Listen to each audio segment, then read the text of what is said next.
Coucou tout le monde. Alors aujourd'hui je voulais vous parler un petit peu de tout ce qui tourne autour du magnétisme. Alors le magnétisme fait encore beaucoup sujet de croyances, d'a priori.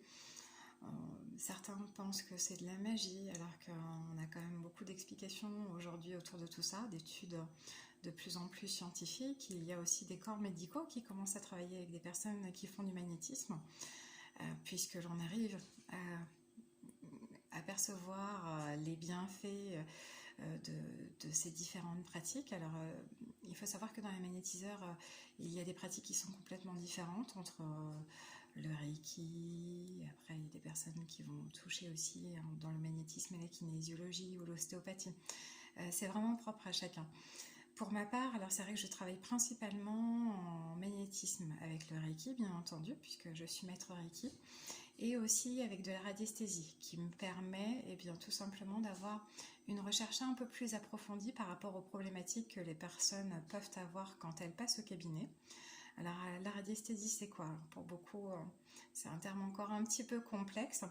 C'est juste un outil qui me permet, avec des fiches un petit peu comme celle-ci, de rechercher les problématiques sous-jacentes des personnes. Alors il faut savoir que le magnétisme est une technique douce.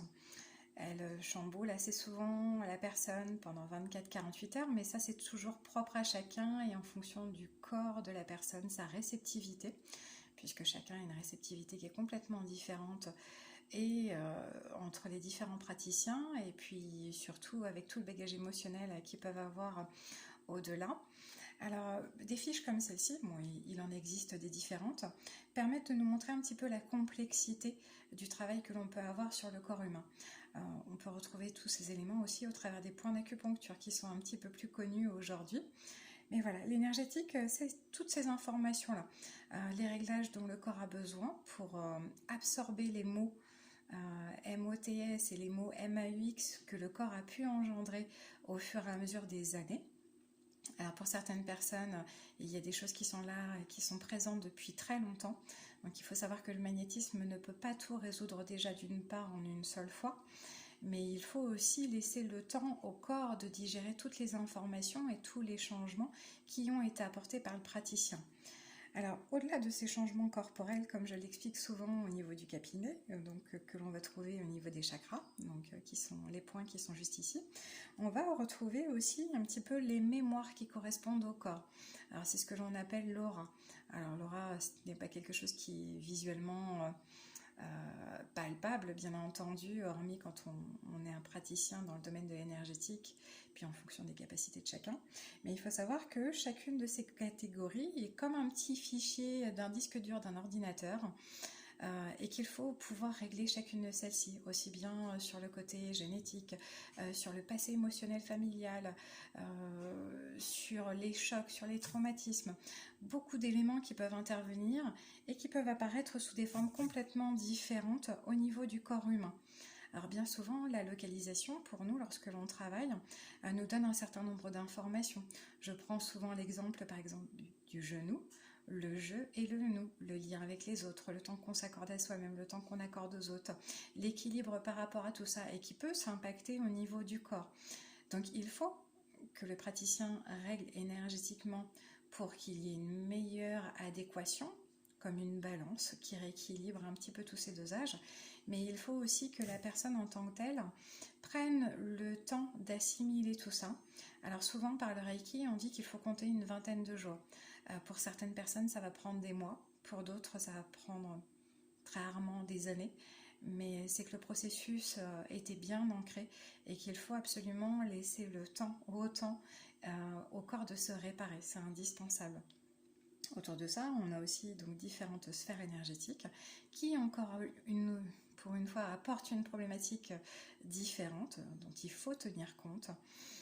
Puisque c'est vrai que celle-ci, lorsqu'elle est décalée, eh bien, ça peut apporter des déséquilibres également sur d'autres plans au niveau de l'aspect corporel. Donc, une fois que le praticien, si tant est qu'il fasse ces recherches-là, a trouvé un certain nombre d'éléments, il ne peut pas tout faire en une seule fois.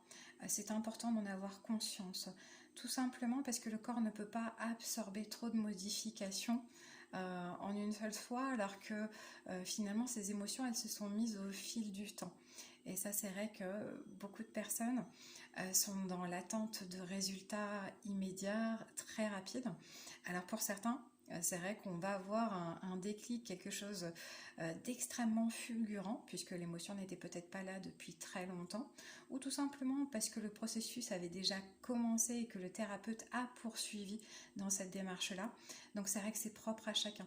Le corps, il a besoin d'intégrer ça sur tous les points que l'on peut avoir, sur tous les plans que l'on peut avoir aussi, et puis aussi en fonction du contexte et de l'environnement dans lequel se situe, dans lequel se trouve la personne. Et là, je parle un peu plus de géobiologie, mais je prendrai le temps de faire une autre petite vidéo sur ce qu'est la géobiologie en tant que telle, et tous les perturbateurs environnementaux que l'on peut avoir et qui peuvent aussi dérégler notre corps. Comme je dis bien souvent aux personnes, il est nécessaire dans certains contextes, lorsque le travail du thérapeute ne suffit pas, de vérifier si l'environnement n'est pas une problématique qui fait qu'on a des pathologies qui peuvent être récurrentes. Et ça, c'est tout ce que l'on aborde en géobiologie. Alors non pas qu'un soin n'aura pas d'efficacité, mais son efficacité sera amoindrie du fait que la personne est dans un environnement qui ne lui est pas propice à son rétablissement. Donc voilà, ce sont des choses complètement différentes. Mais je dirais que la chose qui est la plus importante à retenir dans toutes ces techniques douces, c'est qu'il faut laisser le temps au temps et que chaque chose est un travail qui s'est mis au fur et à mesure des années et que cela peut prendre parfois aussi beaucoup de temps à se défaire. Mais l'essentiel, c'est d'avoir la motivation, puisque le praticien peut faire beaucoup, mais le patient doit en faire tout autant, c'est évident. Voilà, c'est un travail conjointement, donc il ne faut pas baisser les bras et ne surtout pas s'arrêter en pensant qu'il ne s'agit que de croyances. Encore une fois, toutes ces thérapies existent depuis très longtemps, on en a perdu le savoir pour beaucoup, pour différentes raisons. On y revient aujourd'hui, même si je mets une certaine vigilance à certaines catégories qui ne sont pas forcément toujours très sérieuses, mais bon, je pense que en fonction de ce qui ressort de ces échanges-là, les personnes, elles arrivent à se retrouver, à se reconnaître, et ensuite, voilà, il faut avoir confiance et laisser ce temps.